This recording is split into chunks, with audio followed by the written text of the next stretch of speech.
Moldova is a small country under enormous geopolitical pressure, facing an influx of hundreds of thousands of refugees from Ukraine and the fear it could be next on Russia's hit list.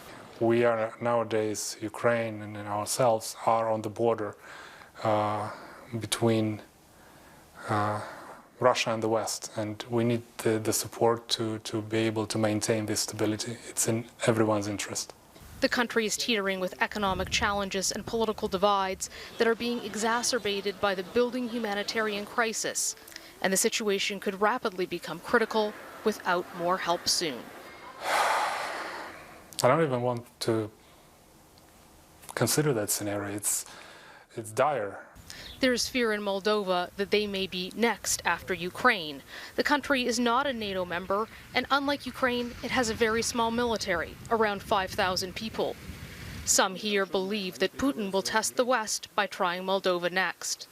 Publicly, officials insist that everything is fine, and there's rare unity in messaging between the opposition and the government, who fear triggering domestic unrest. Russians have strategically destabilized this country for the better part of 3 decades. There is also concerns that any sign of instability here could give the Russians an excuse to invade.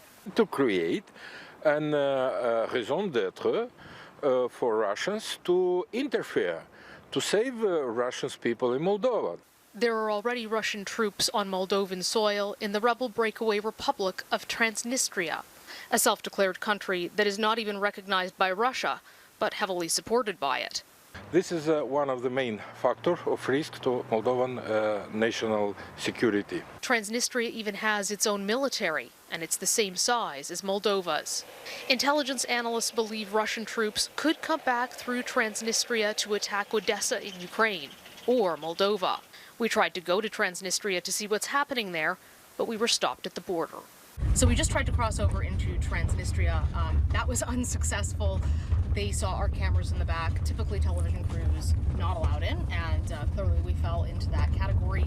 Essentially what happened is we pulled up, they took our passports, went in, they were gone for a while.